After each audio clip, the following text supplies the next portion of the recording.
Pierre-François Desgeorges nous propose aujourd'hui l'exploration d'une rivière souterraine par 3 plongeurs spéléologues.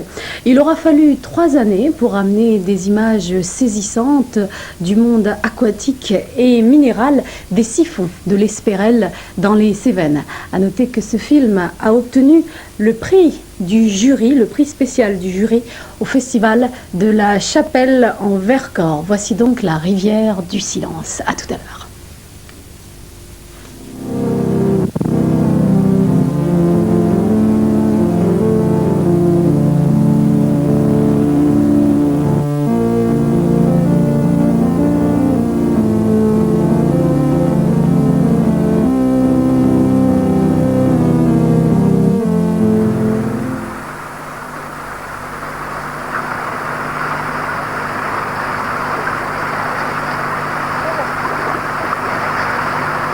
Alors, qu'est-ce que ça donne, Claude?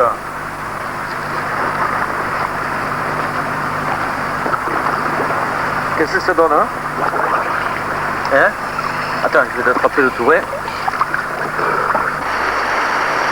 crois que c'est parti. On fait le passage, hein. On a fait les blocs. Je suis arrivé à passer. Et c'est toi, là, au début? Non, mais tu passes assez facilement. Bon. Et au-delà, il y a une belle galerie, tu sais. Comment les palmes, là. Ouais, je peux passer l'autre palme aussi. On dirait que t'as pas chaud, hein? Ouais, l'eau elle est très froide, hein. Ouais, elle est belle, qu'est-ce qu'elle est ça? Ça vaut le coup, alors, hein, tu dis. Hein? Oh, ouais, alors la galerie, elle est très large. Puis l'eau est vachement claire. Il faudrait regonfler les bouteilles parce que j'ai pas assez d'air, là. Ouais. Les manouettes sont presque à plat. Bon, mais on gonfle, hein, et on y va. Attends, je vais te donner un coup de main pour... Non, mais je crois que je vais pouvoir y arriver. Tu veux y venir? Ça glisse, là.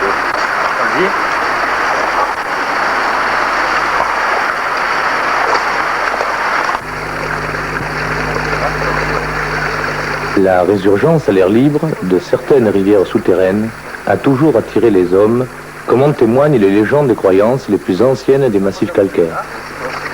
Cet attrait est peut-être à l'origine d'une récente technique d'exploration, la plongée souterraine. L'exploration de ces rivières du silence contribue à l'étude hydrologique des réserves naturelles en eau potable. Ça y est, toi? C'est bon. On a fait le plus dur, là. Attention. Là, c'est bon. Les bibouteilles sont équipées chacune d'un manomètre et d'un détendeur. Au cours de la plongée, les 2 détendeurs seront utilisés tour à tour, de façon régulière, et la moindre défaillance de l'un d'eux imposera le retour.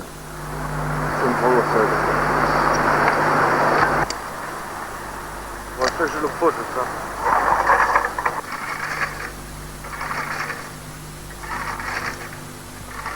L'air est comprimé à 200 kg de pression. Un manomètre permet de contrôler l'opération.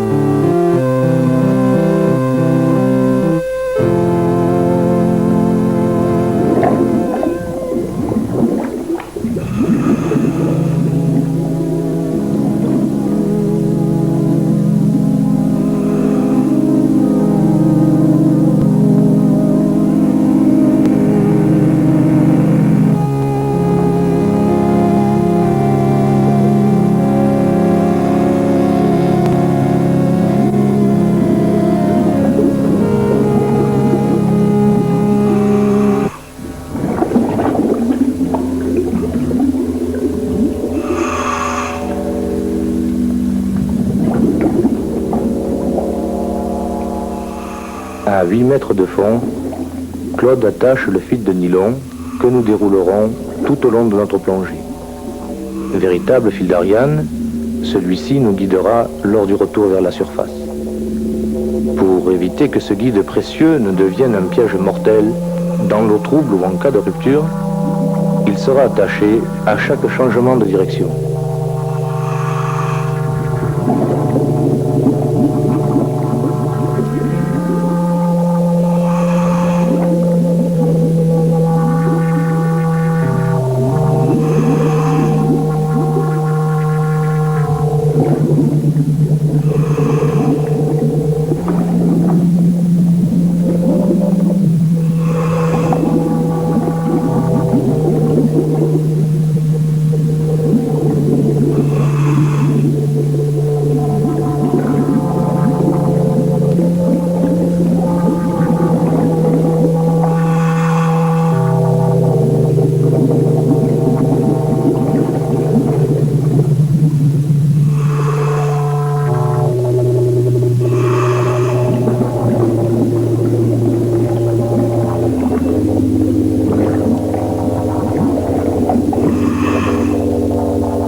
quelques mètres derrière Claude, Michel suit fidèlement le fil posé sur le sol.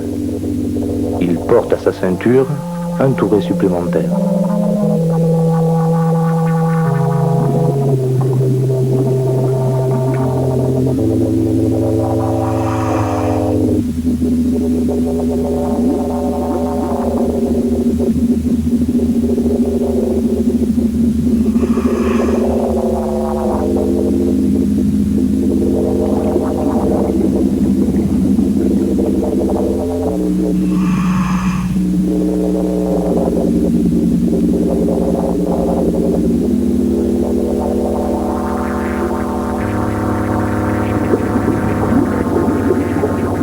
Claude se retourne.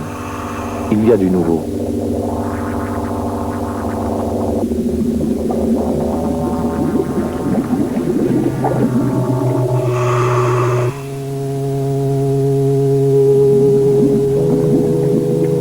Un puits.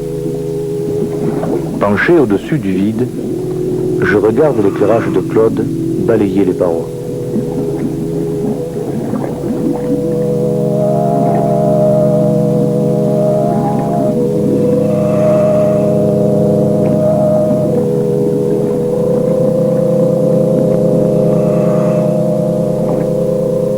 À mon tour, je me laisse happer par le puits.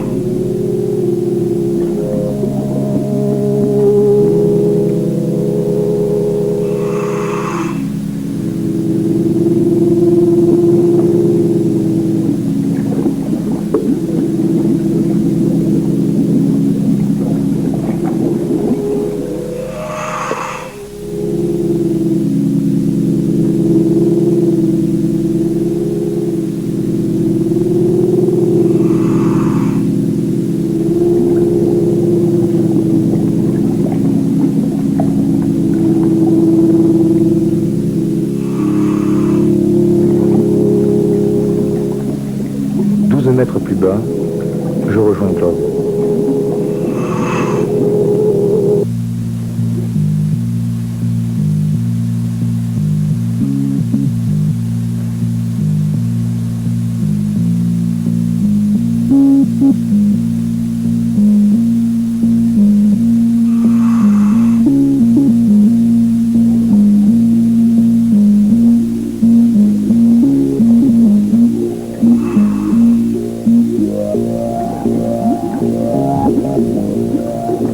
Il y a maintenant 10 minutes que nous progressons dans une eau claire et à 7 degrés seulement.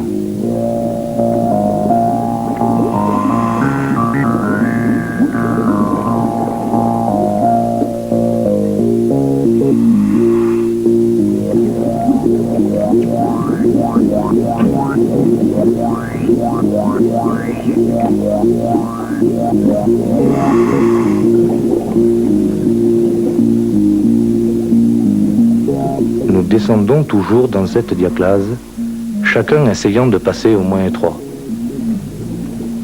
À moins 26, le fond semble atteint.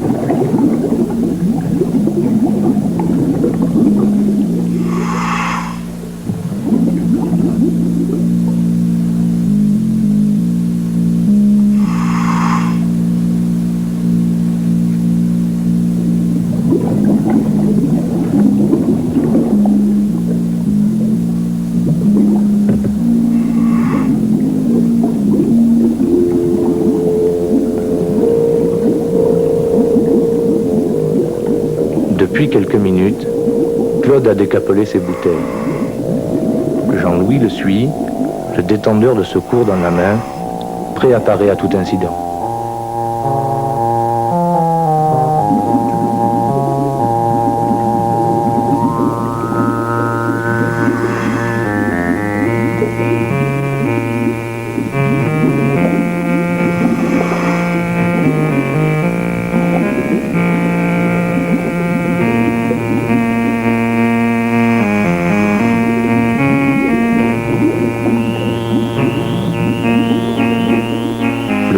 se rétrécit encore, nous obligeant à pousser les bouteilles devant nous.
Alors que nous ne l'espérions plus, nous pénétrons enfin dans la galerie remontante de la rivière.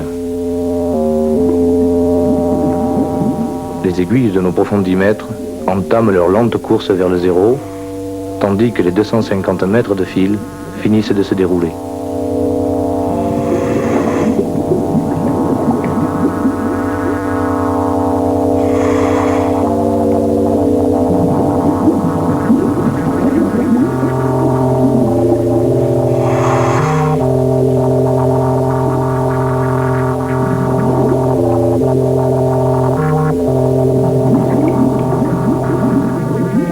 À moins 14, en bout de fil, nous décidons d'un commun accord de continuer.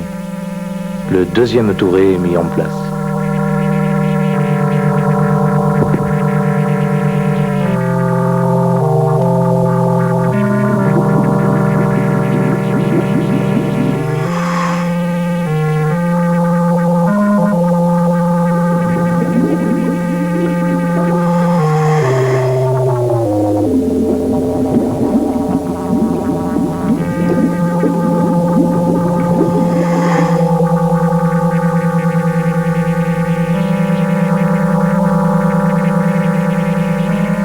Claude jette un rapide coup d'œil sur ses instruments.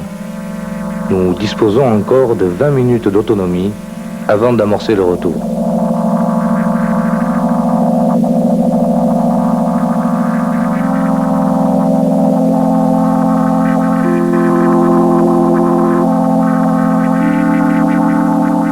Soudain, Claude et Michel montent vers les voûtes de la galerie. Ils ont aperçu la surface.